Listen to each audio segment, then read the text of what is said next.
I am Vinnie Tortorich. Folks, your good intentions have been stolen, but don't worry. I'm here to help you get them back. You may be soft and succulent at the beginning of this process, but hang in there. Before long, you will be lean and mean, guaranteed. From Goodbye Yellow Brick Road, Elton John, Funeral for a Friend. And yeah, I'm heading down to Louisiana before this podcast even comes out. That's why we're doing it earlier than we normally do it. But it's coming out on Wednesday, so you guys wouldn't know either way. But I'm heading to a funeral for a friend. Do not cry for this friend, Argentina. He was 90. He was coming up on 91 years old. So he lived a good life. And here to help me quickly celebrate it before we move on to really important stuff is none other than Mr. Chris Shaffer. Yeah. Chris, when you say you make it to 90, he was turning 91, I think, in September, early September, or maybe 92. I can't. At any rate, good run, right? I mean, yeah. Well, heck, my grandfather is turning 90 this year, right? And we're celebrating that. I'm looking forward to heading home for that. And that, to me, tells me you had at least a good portion of your life well lived, right? Yeah. Not every year is going to be a good time. Not every day is going to be a good time. But if you made it that long, you had a reason for it. You did some stuff right along the way. Yeah. And look, in the past, I'm going to say the past 24 months, man, a lot of death. My wife's, Serena's mom died, probably a little longer than that. And right behind that, my mom's brother died. He wasn't even in his 80s yet, and cancer took him out. And then almost, like a lot of classmates, a lot of kids I grew up with, the kids from the neighborhood, like every parent in the neighborhood, they're all gone. Those houses, new people live in those houses now. And it starts to get weird. But here's where the weird thing happens. When this one of my buddies, Keith, died, right? Guy I grew up with, my age, from the neighborhood, Keith from the block, right? And he's gone. Was his wife Jenny? His wife Jenny? From the block? And she was from the block also. He was married to J-Lo. With me, people might. He's the only person who wasn't. So, oh, come on. J-Lo's never coming on the show. Yeah, no, we'll never get J-Lo. She was that close to coming on. Yeah. Yeah, no, but, Keith passed away. A couple of other classmates passed away. And look, I'm only 62, and kids younger than me. I mean, this shit is real. There was a time when you made it to 60, it was a great day. We are probably, my generation, not yours, Chris, is probably the last generation that's going to do well. Because the statistics are already showing that the generation coming up, I'm still a boomer. I'm at the tail end of boomer. So the only kind of boomer I really am is when someone younger than me calls me boomer. But we don't really belong to the boomer. I was born in 62, so we were the end of the boomer thing. So not really a boomer. But whenever someone wants to, do ad hominem, okay, boomer. All right, I'll take that with pride because guess what, asshole? We're going to live longer than you. But that's why I'm here. I'm trying to help people outlive us. But it's not going to happen. But we can't turn that ship in one generation, right? It's just not going to happen. Now, each individual person who's listening to this can help themselves, right? But as a group, it's going to take a while to turn that ship around. They say if you have a ship steaming across the ocean and you turn the wheel, turn that wheel all you want, it takes a couple of miles before that ship starts turning, right? And you're like, Jesus Christ, why can't that rudder? Why can't it just turn? Because there's a lot of weight. There's a lot of momentum. Yeah, I noticed the pun there, and it wasn't meant that way, but the weight and momentum keeps it going straight. So even though you try to change course and you do change course, it's going to take a while for that generation to get there. Now, in the meantime, you can do something individually about your health. If you're that person that somehow woke up one morning and magically made it to 300 pounds and you have sleep apnea and type 2 diabetes and your A1Cs are off the charts, you could turn it around. You could turn it around so fast that your head would spin, right? There are a lot of people do. I've, as you know, famously worked with people over 600 pounds. I do these consults. People can call me, do a consult. If you can't afford a consult, I set up VIP. What VIP is anyone can ask me anything at any time within the VIP group.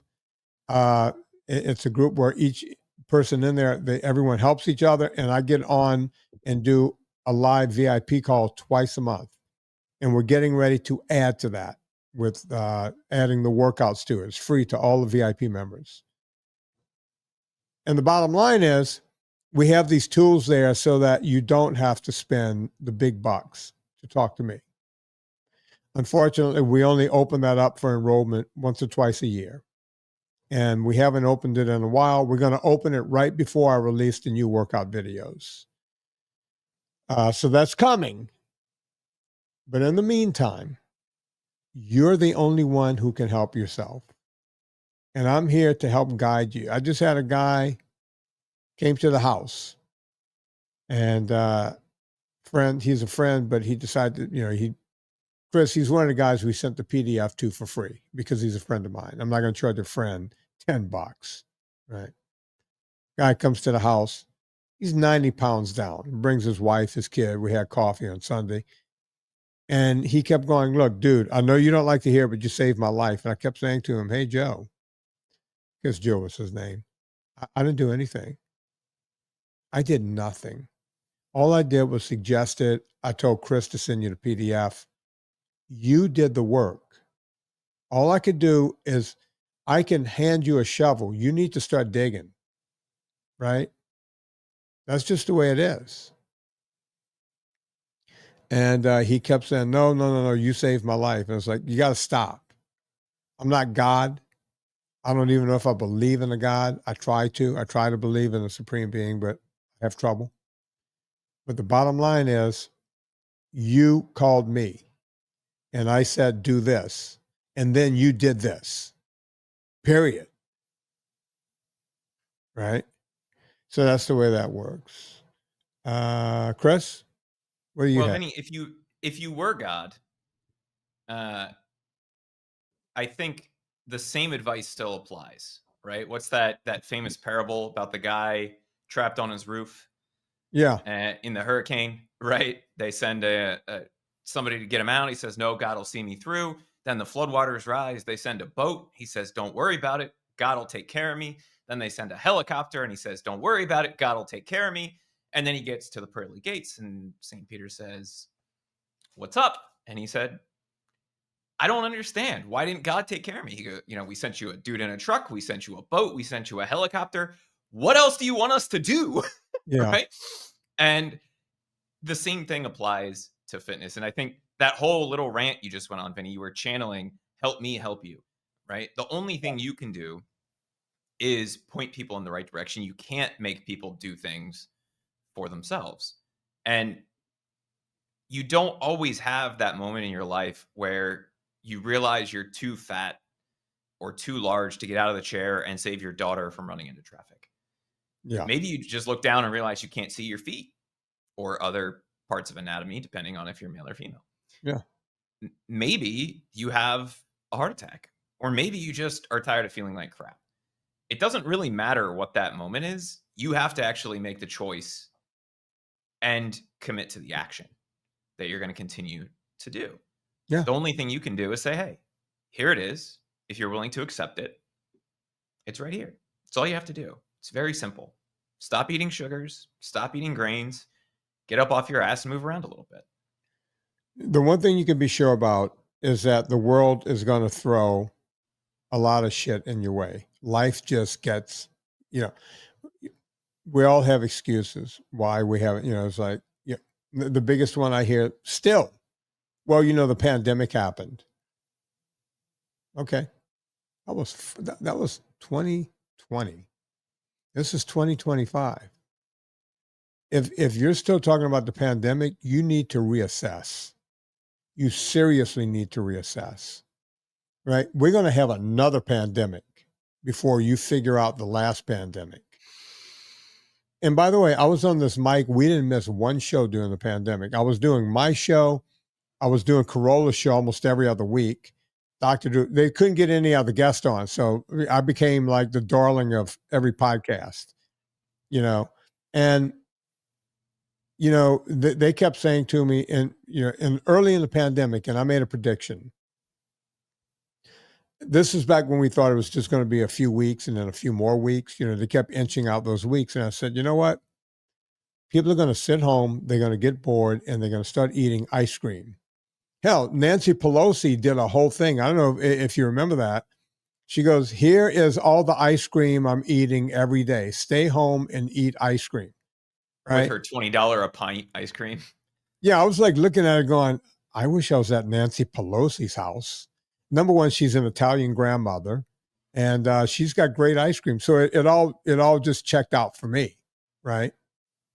So I was like, everybody's going to eat ice cream. Nancy Pelosi is telling them to. That explains what happened with her husband and the guy that tried to kidnap him. He was just there for ice cream. Yeah, the guy showed up and going, hey, Nancy, I saw you had 2 freezers side by side Sub-Zeros with ice cream. So I was sitting there going, and I was on Corolla's show, and I said, you know what? I think everyone's going to gain at least 15 pounds with this pandemic. Boy, how wrong was I? People gained tons of weight because the pandemic kept going on and on. But you see, I didn't know that at the beginning. But I said, you know what? People are going to sit home. All the gyms are closed. They're telling people not to go outside. They're going to sit home and eat Haagen-Dazs. And I was naive to think that that's all people were going to do. People became alcoholics during that time. People who had lost 100 pounds started putting it all back on, right? And I was doing a thing. I was like, hey, instead of gaining 15 pounds of fat, how about we work on gaining 5 pounds of muscle? Remember I was doing that whole campaign? Yeah. Don't put on 15 pounds of fat, put on 5 pounds of muscles. And you could do that by doing pull-ups, push-ups, lunges, whatever you can. You don't need gym equipment. I famously went out and bought a Concept 2. I used to hate the Concept 2 at the gym, most boring piece of equipment. But I looked around, and just so the audience knows, we had moved here. We had just moved here, and all of our stuff was still in storage. And Serena and I were trying to buy a house, and we were living out of a suitcase, and then the pandemic hit. So we had a double problem, right? We were living not in our permanent home, but we were living out of a suitcase. So we just became anything we need. We had to go buy it on Amazon or somewhere, right? Like, hey, we need more. That's when we started buying toothpaste and everything on Amazon. It was like, you couldn't go anywhere. So we were kind of wearing the same clothes all the time. I looked around and realized that I had one of my bikes that I didn't have in storage because it's that old red DeRosa I have. It's an antique bike. I didn't want that to be in storage. I didn't want it to get scratched up because I had it redone to perfection. So I had this old bike from 1980, a racing bike. So I called the company, Kreitler. Kreitler makes the rollers. I didn't have a lot of space where we were. So that's the first thing I got. I got those Kreitler rollers. And I just, you know what rollers are, Chris, for bicycles? It rolls the wheel so you can. Yeah, so you can actually veer off of it. You're not clamped onto it. It's just the wheels roll underneath you. It's the old style way of, and it teaches you how to ride perfectly straight because the rollers don't mess around. And I had rollers before, but it was the cheapest way I could get on my bike in the house, right? So I got those Kreitlers and I was riding them every day, and I'm basically just staring at a wall in front of me, right? And then I went, okay, I'm doing this every day. I'm getting my aerobics in. I think I famously told you they were building a church right over by UVA, a chapel or something, and that guy was still working, right? And he was on a backhoe every day doing his work. And I said to him, because every day I would go take a walk. There's something called O Hill. It's Observatory Hill. They call it O Hill. It's on a campus. So besides riding my bike, I would take a walk every day on O Hill. Pretty short, pretty boring. And one day when I walked by, I said to the guy, I said, hey, man, when you leave tonight, would you mind leaving that bucket tucked in? And I knew what to tell him because when I was a kid, I used to work some of that heavy equipment. I grew up on, my uncle had a farm. And I said, you mind leaving that bucket in and have it about 5-6 feet off the ground? He said, yeah, I could do that, but why? I said, because I want to keep exercising and I want to come by and hang on that bucket and do some pull-ups. And he laughed and said, sure thing. And on the way back from O Hill, I waved to him. I went, I get 6 feet. And he gave me the thumbs up. And sure enough, every day for the first couple of weeks of the pandemic, that guy would leave that bucket up about 6 feet off the ground. And I would go do my pull-ups on my way to O Hill. And I was doing my bike. You see, where there's a will, there's a way. And then I got bored. I was like, man, I'm getting bored stiff. Like, what can I do as a whole body workout? I was like, rowing machine. And then I measured. I looked on the Concept 2 site because you see, I've ordered a bunch of Concept 2s for gyms back when I worked in gyms way back in the day. And the one thing I knew about Concept 2 is they never break. You can order stuff for every piece of equipment. The one thing you will never order is something for Concept 2. Right? So I went to Concept 2. I had to call them, what's the measurements of the machine? They told me. I measured my area in the breezeway. A couple of weeks later, Concept 2 shows up. $900, brand new. And my feeling is, because I tried to buy one used on Facebook Marketplace, those were selling for $750, $800. Then you would have to ship it. It would have cost more than a new one. I got the new one because it was almost the same price, if not cheaper. Got the Concept 2 in, started using that. Did like a 1.5 million meters that first year. And on and on and on. This is not about how cool I am, because I'm not, but it's what I do, right? It becomes a game for me. But here's the game. Here's what I'm going to do. Other people played a different game. Oh, this gives me a minute to just say, fuck it. Everyone in the world's dying. Every day they're talking about body bags and people in body bags and on respirators and everything else. And people started medicating with food. And I couldn't do it. Right? But folks, that was 5 years ago. You might have lost some loved ones. We all know someone who died. We could have family members who died. But the bottom line is, we have to move on. We're still here. We're still alive. And you have to honor that. Right? You have to honor that. We're here for a reason. And the reason is not to get out of shape and become a problem to the system, to where we can't, and no one can afford insurance. We can't afford a military, anything else, because we're too fat and we're too fucked up, and it's not good. Last week, Chris and I talked about, what was her name? Sweeney, American Jeans. You know who I'm talking about, right, Chris? Sydney Sweeney. Not Julie. Julie is the actress. And everyone is in upheaval over. Turns out everyone is loving that. It's like the people who are complaining about that have no reason to complain. Stop complaining, folks. Do something with your life. Do something with your life. And that look, I'm not going to be boomer here. I'm not going to keep doing it. I'm not going to become Gran Torino on this show today. Maybe next time. Chris, by the way, you know what I'm drinking here? You know what this is? Looks like some booch. That's the booch. Yeah. Man, your Creole ancestors would be really disappointed in the level of alcohol that you make and call booch. Right? That stuff is so strong. I figured out how to squeeze every ounce of sugar out of the booch. Right? So, you know, if you go look on AI or whatever you guys chat BDD or whatever you guys do, and you go watch a few videos, they'll tell you, okay, yeah, do your first fermentation 7, 8 days. You might go 10 days, this kind of thing. And then you can put it in a bottle and do a second fermentation for 5, 6, 7 days. Okay, you know what? I tried all that. There's still a lot of sugar in that booch. A lot of sugar. I was making booch and throwing it away. Right.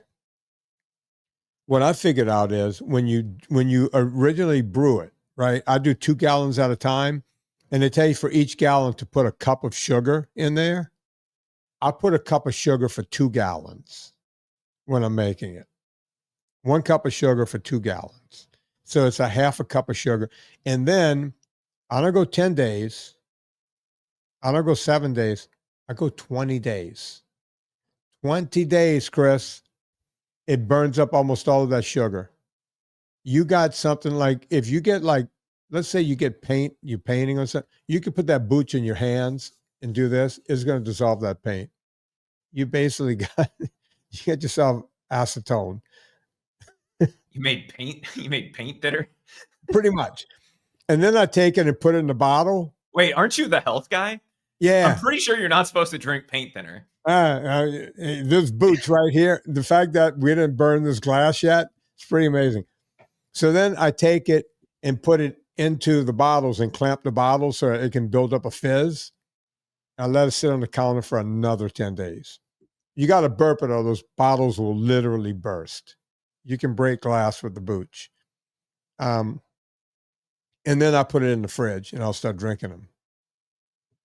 And I got to have you gravity tested it at all to see how much alcohol is in there?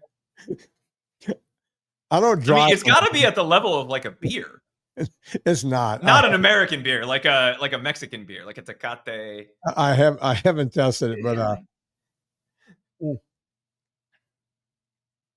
I drink a half a bottle, so 8 ounces on the way to the gym every day. And if I work out at home, I drink it while I'm working out here. And it is pretty tight booch. Let's just hope no local police listen to the podcast. Vinny's going to get a DUI on the way to the gym. Officer, it's kombucha, I swear. I'm pretty sure, but I can't be positive.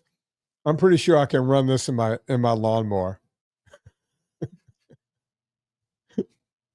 Because I think the stuff you get at the store is like 0.5%, something like that. I don't think it builds up that much alcohol, but it does become vinegar. I mean, you could pour this on a salad. Pretty much. So yeah, that's what my life has become. I drink straight olive oil and vinegar. Tea vinegar. Have you put Villa Capelli in your booch yet? That's the real question. You know what? I should try that. A little booch Capelli salad dressing tonight. I'm telling you, there's a lot of fizz. When I open these things, it's like more fizz than if you popped a Coca-Cola type of thing. It's strong. Well, so Vinny, we talked about Coca-Cola. I think that was last week. It's either last week or the week before. Yeah. You're familiar with a little company called Gatorade, right? You know the Gatorade story, how the product came to be, all that kind of stuff. Let me try to get the story, and you tell me if I have it right, because I lived down south when Gatorade started coming around. So there was a guy at Florida University. He was a trainer there, and players were cramping up and everything. And he figured out to mix electrolytes in with a sugary drink, and they added, I don't know, lemon to it, and they called it Florida Gatorade for the Florida Gators. And when I was a kid, when I first started playing football in the early 70s, we would drink a 32 ounce each of those. Like we were like 11 or 12 years old. After practice, you were so parched, we would go down to Bellina's, and he had Gatorade stocked. Now, back then, it only came in the green color, and it came in a glass bottle, a 32 ounce bottle, and it was kind of a wide neck bottle, right?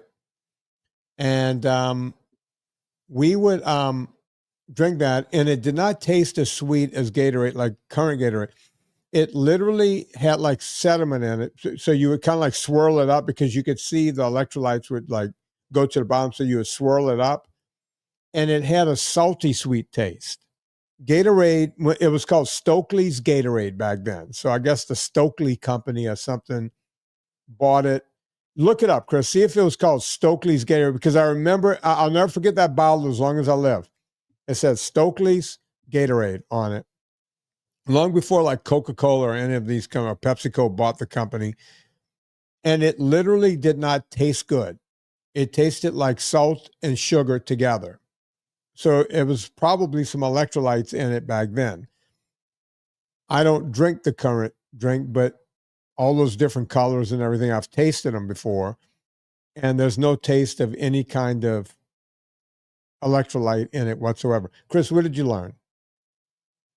So yes, I mean, that's essentially the origin story, right? The Florida Gators credit that with the 67 Sugar Bowl win. But you were talking specifically about Stokely. It looks like Stokely bought it in 65.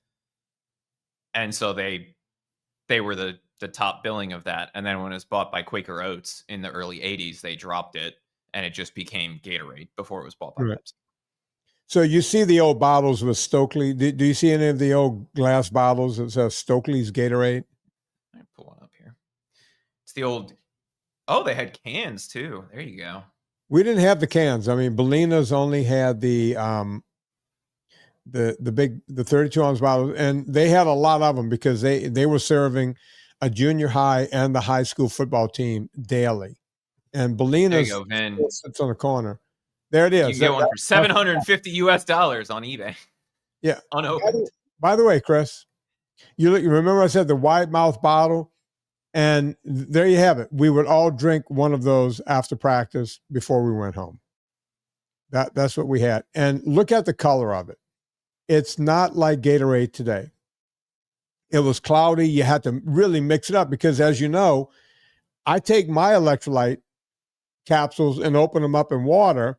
And because of the weight, the molecular weight of that, it falls to, some of the stuff falls to the bottom. You have to keep swirling it up when you drink it, right? Same with the original Gatorade. So there you have it. And I guess they used to cook it. They would heat it up to get the sugar in there. So I'm sure that the electrolytes were heated up in there too, which is probably not good for the electrolytes. But there you have it. So, Vinny, the reason I bring this up is, did you know that Gatorade makes an electrolyte product now? I thought Gatorade, excuse me, I'm a little, sometimes. You got that from the booch. It's like drinking straight, like pickle juice. I swear, this might cure, my booch might cure the same problem that, when you get cramps, as pickle juice. It tastes like pickle juice. In case anyone is wondering how strong it is. I thought Gatorade claimed to have been an electrolyte because, hey, man, whenever you start throwing up, your doctor says, hey, have some Gatorade. You got to get some Gatorade in you. Oh, you got the flu? Don't dehydrate. Get some Gatorade. It's good electrolytes. So everyone claims that Gatorade is full of electrolytes. So why would Gatorade have to make a special electrolyte drink? Would be my first question. It gets better. So do you remember the Gatorade commercials from I think it was the late 90s, early 2000s with the colored sweat? I thought those were like more recent. Like they would show Maybe it was the mid and early 2000s. If you would have said, I would have said it was like 2015, 2016. You would see like a tennis star, like you would see like Serena Williams, and you would see her skin, and you would see like orange, or you would see like a basketball player, and you would see green coming off their skin. And it's like, did they drink like lighter fluid? What's going on here? What year was it, Chris? I don't know, but I do remember the Michael Jordan one was one of the first ones that I remember seeing. Yeah, so that has to be way back. But yeah, I remember those ads where the sweat would come out the color of the Gatorade. Yeah. Yeah, and what was their whole thing was Gatorade is there to replenish what you lose with Yeah, sweat, put back right? what you're losing. Yeah. Have you heard of a product called Gatorlyte? No. Okay. So Lite or Lyte? Lyte, like electrolyte. So Electrolyte. it's Okay. light, Gator Light. Right. This is, and I don't know how long it's been around, but it's very popular in Central and South America. Mm-hmm. And it's a competitor for a brand that's used for hangovers and some of those kinds of things called electrolyte. And they're using the same style bottle. And I found out I have never seen this in stores before. And I guess there's probably a lot of people that are just going, this has been out forever. But I started digging into this. What is the number one marketing promise of this new beverage from the Gatorade Corporation and our friends at PepsiCo? Well, if they're putting the Lyte in it, they're saying that we're adding more electrolyte to our Gatorade, then They're literally marketing it as the way they used to market Gatorade, right. right? It's what sweat is made of. The difference is that it's for not just your regular day. It's for when you need rapid rehydration. They're probably getting their ass kicked in the United States by like Liquid IV and all these other companies that claim to do the same thing. So I did a little bit of digging into this. Vinny, first of all, take a wild guess at how many calories are in a Gatorade. A regular Gatorade? Yeah. Okay, so how big is the Gatorade? Are we doing like a serving? Let's do the bottle because they still do the wide mouth, the standard wide mouth bottle. I think it's supposed to be a 12-ounce serving. Let's just do a serving. I'll pull it up. Okay, So 8 ounces. so 8 ounces of Gatorade. Mm-hmm. I'm gonna say 8 ounces has got because it's all sugar water. I'm gonna say 40 or 50. Let's say 50 calories, 55 calories. It varies a little bit from flavor to flavor, but the average for 8 ounces is 63. Okay, so I wasn't that far off of 55. 16 grams of carbs with 13 grams of sugar. Right. So essentially, It's just all sugar. carbohydrates. Yeah. Right? This new product is less than half of that because they're using 12 grams of sugar per bottle versus 12 grams of sugar per serving. Okay. There are 490 milligrams of sodium versus 110. Right. 350 milligrams versus 150 of potassium.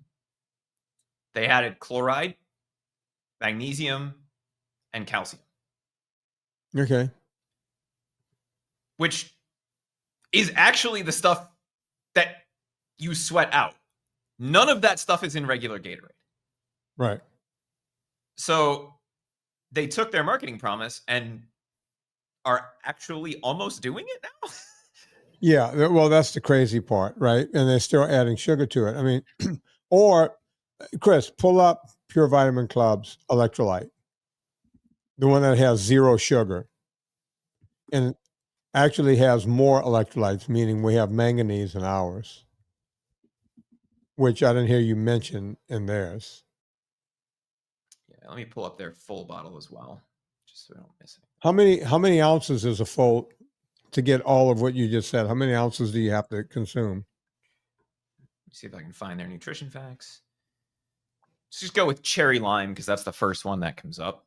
Now they do have some that have no sugar in them, or lower sugar. Stevia? Is it stevia? But most of them are sugar and stevia. So it's just as sweet as regular Gatorade. Yeah, you try to take that while you're doing an ultra race and get ready to start shitting your pants before, hour 3. Yeah. So they're not playing serving size games. The bottle is 20 ounces and the serving is 20 ounces. Okay. 14 grams of carbs, of which 12 is sugar. Compare that to the electrolyte if it wants to pull up here for me. 0 calories. No sugar. None of that kind of stuff.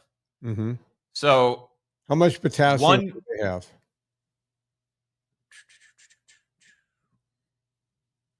350 milligrams. What do we have per serving? 352. Okay. How much chloride do they have?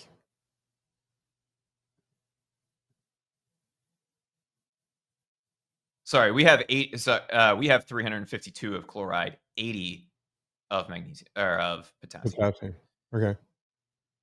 Chloride in there is 1,040 in theirs. So a gram.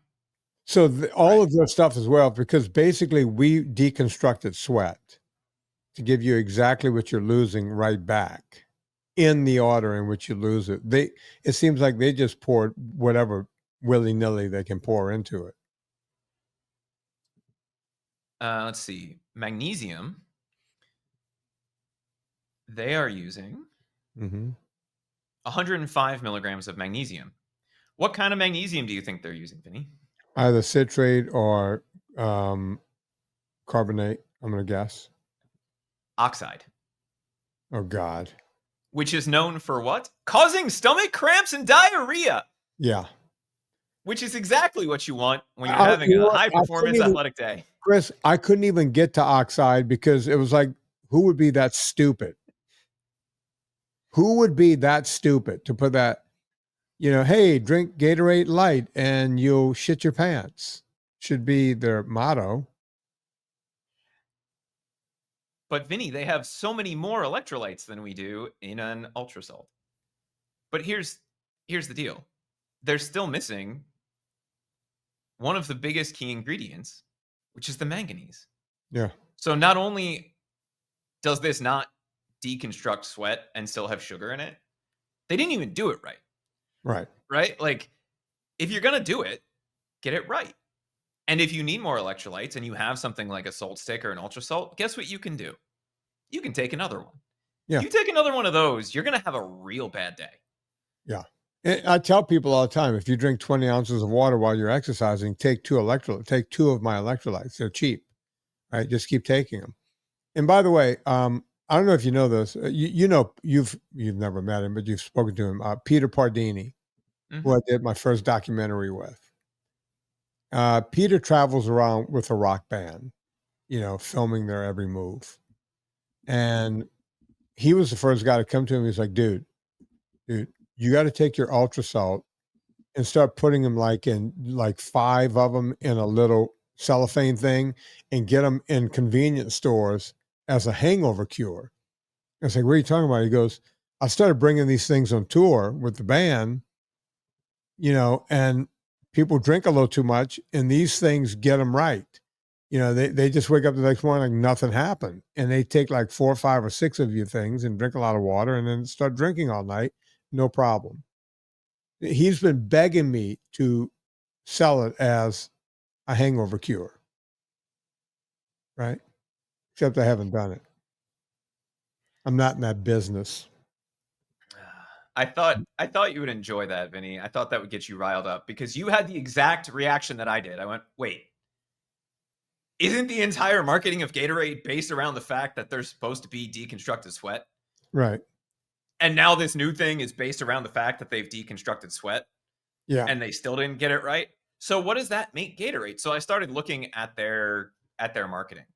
And what they're saying is basically, your Gatorade thirst quencher, that standard 20-ounce Gatorade, that's for like a regular activity day.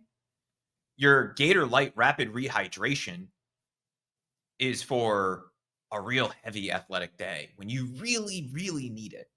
Yeah. So when you really want to shit your pants, take this product. Unbelievable. I thought you would enjoy that. Yeah. I don't want to completely ruin your day. But here we go. I brought you something that I thought you would appreciate. Oh, good. Good. As of today, and you were talking about how your generation is different from my generation and how we're all fat and lazy. Yeah. Oh wait, you didn't say that. That's just my No, interpretation of what you said. that's what you heard. And by the way, that's what your whole generation heard. But go on. Which generation am I? What came back to schools as of today, Vinny? Have you heard this news yet? I have, and people have been writing to President Trump saying, you got to get Vinny on your thing. He's been yelling about this for years. I think Ann and I might have spoken about it last week. But yeah, the presidential physical fitness test is coming back. I can't wait to see how many lawsuits are in line to say, hey, you can't make our kids do this. Blah, blah, blah, blah, blah. Trust me, they're going to turn this into I'm shocked that not the normal left, but the crazy left, like the ones that hate Julie Sweeney or Sydney Sweeney. One of the Sweeney sisters. I'm shocked that the blue hairs, I call them blue hairs because they all seem to have blue hairs and nose rings. I'm Too shocked much Gatorade. I'm shocked they haven't come out of the woodworks yet on that. Right? Because that's usually something right up their alley, because that's the same group a while back that said that going to a gym and exercise is a white elitist something. I can't remember what they said, but I was like, left, you need to get these people under control, man. You guys, if you ever want to win another election, you got to get these people. You can't let these people be running you, right? But they were trying to say that exercise is what was it? White man toxicity, white toxic masculine. It was something. And I was like, really? Really? We're going down that road? You can't exercise anymore? That's a bad thing? You exercise and you're on the MAGA right? I mean, I don't know how that works. Do you know how that works? Because I don't. I do not. You're either fit or you're not. It's really not. It's politically irrelevant, right? I know lots of people on both sides that go to the gym. If you would have said to me, Vinny, just knee-jerk reaction, who exercises more, Democrats or Republicans? I would have said, fuck Democrats in a large way, not even close. That's a well-known problem with studying vegans. I don't know. Okay, not to lump everybody together, but I don't know a lot of vegan Republicans. All of the vegans that I know are on the far left side of the spectrum. Right. You would think people would understand this by now, but one of the biggest problems with studying vegans is that because a lot of people become vegan because they think it's healthy, and they're already doing otherwise healthy things like moving around. And so you don't know if it's caused by the change in the diet or because they're overall healthier when you look at it at the population level, which is what most nutritional studies do. But Vinny, you said you haven't heard people screaming. You know that's why they changed it originally, right? Why they changed what?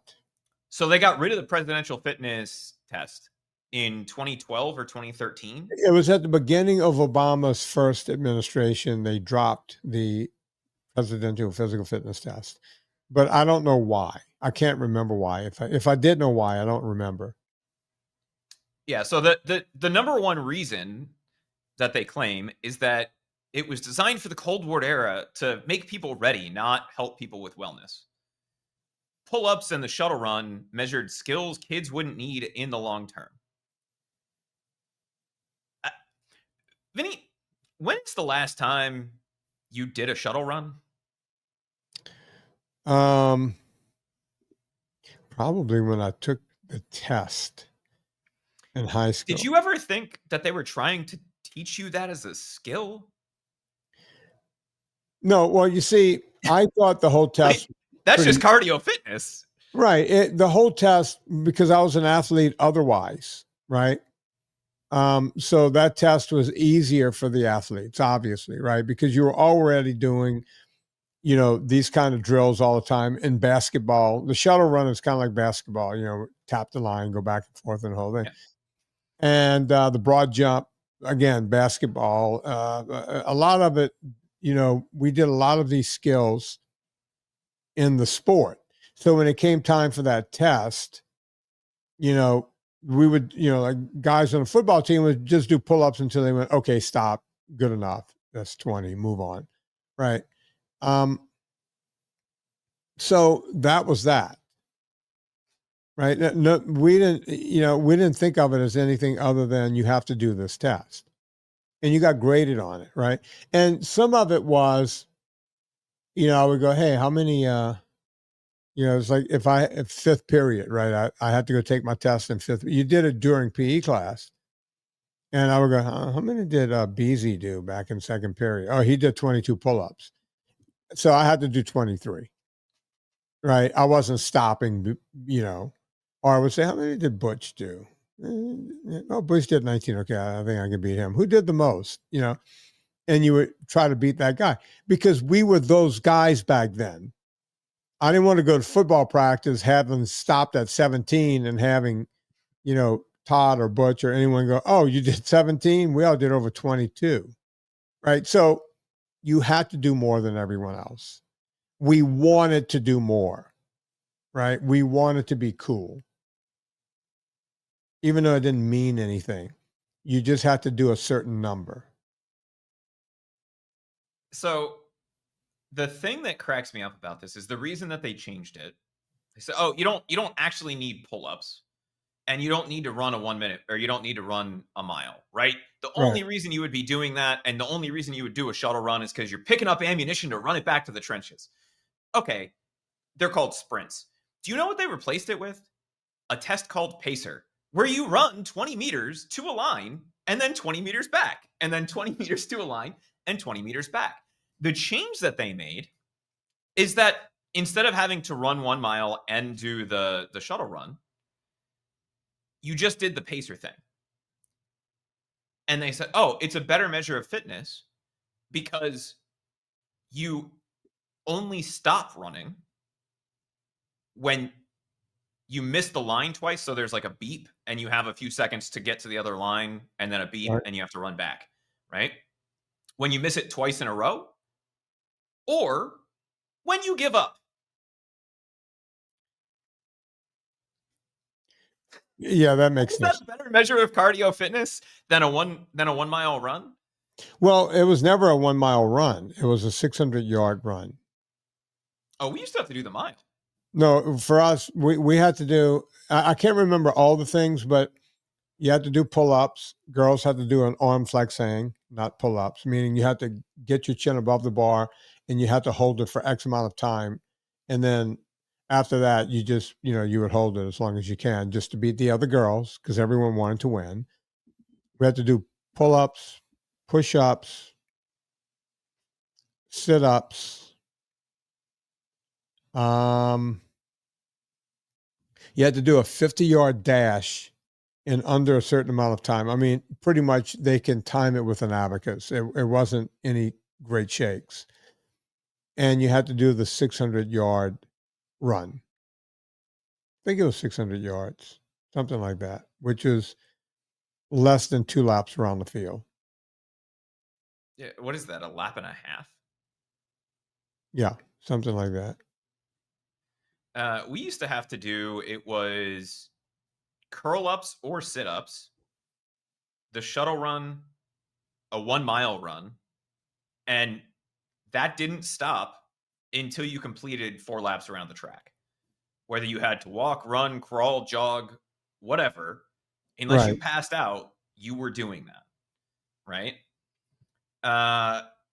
Pull-ups or a flex arm hang, and then sit and reach, I think was the other one.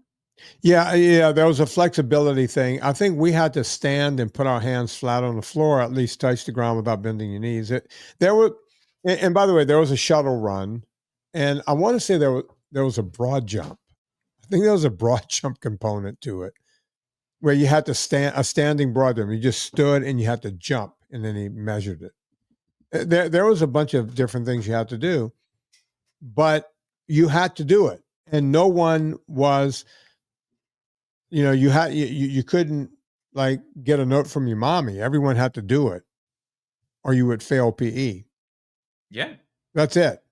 Now, one of two kids had doctor notes. The kid that had, like a polio leg with the brace or whatever, right? So there were people who didn't have to do it, right? But it wasn't because little Johnny didn't want to sweat that day. It was because they literally had braces on their legs or, a cast or something. Right. You don't have FDR out there doing the 1 mile run.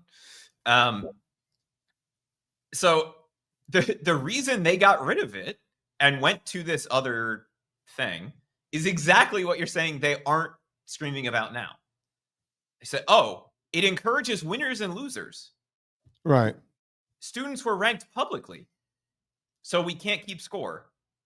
Vinnie, I know your daughter was probably, well, no, she was probably right in that. Did she play sports? No, my daughter had a rich father. So her sports were if people go, rich father, what are you talking about? She was my stepdaughter. So Tallulah competed on horses, horseback riding. So that was her thing. And she was in theater. We kind of had a girly girl. She rode horses and did theater.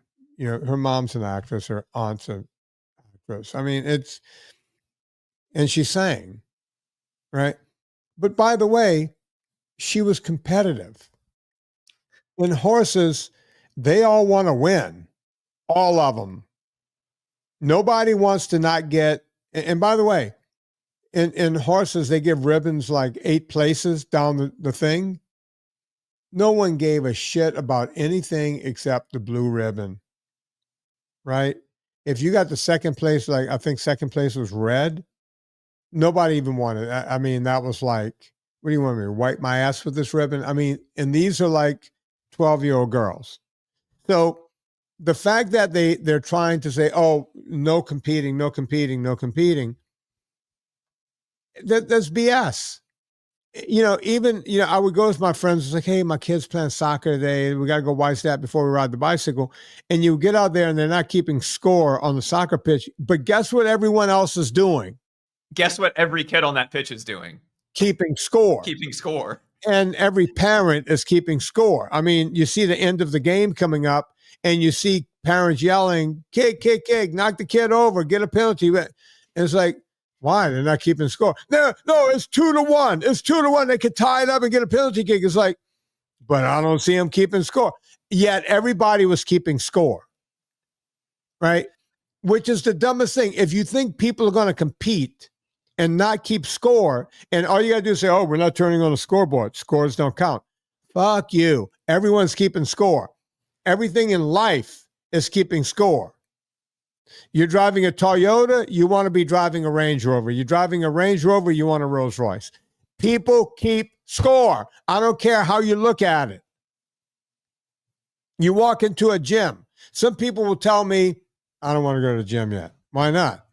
Well, I'm embarrassed. What are you embarrassed for? People are going to look at me. No, they're not. But you think that because we all keep score ourselves. When someone sees the fat person in the gym, you know what all the fit people think? You go, brother. You go, girl. Good for you. You're here. You're part of the team now. Not one person, not one fit person in the gym looks at the fat person that walks in on day one and goes, hey, look at that fat ass. Not one person. Ever. Ever. Everybody's going, I hope she keeps showing up. I hope he keeps showing up. That's all anyone ever thinks. The only person that thinks they're being looked at is the person with the problem because they're keeping score on themselves. We all do it. It's not bad. It's not bad that we keep score, but we do. Right? We do. And I think that the thing with the presidential fitness test or any of these kinds of things is, yes, it's competitive if you want it to be competitive. But you also have to learn how to do hard things, right? And the other version of this test, having the ability for you to just stop when you feel like it, is mind-boggling to me, right? Like, oh yeah, shouldn't we be learning things in school like resilience and how to finish things instead of just saying, yeah, I mean, little Jimmy, if you want to do two 20-meter dashes and then just say, screw it, I'm done, you can do that. No, run the mile, Yeah. walk the mile, crawl the mile. It doesn't matter what you have to do. You're going to get out there and do it. Why? Because sometimes you have to do crap you don't want to do. Yeah. Right. And you're teaching life lessons and giving people a little bit of a better way to do it. So I knew that would cheer up your day a little bit, because I know that's something you've been screaming about for years. Well, Chris, let me just add to it. You know, people talk about, but it builds character, and it does. Yeah. Serena told me stories of when she was a kid. You know, she and Kristen went to this girls' school, boarding school. Their father died when they were very young. They were from a military family, not a lot of money, but somehow the community scraped together money and got these two girls to this private school. And one of the things, it was with the nuns and the whole thing. So she and I have similar feelings about nuns.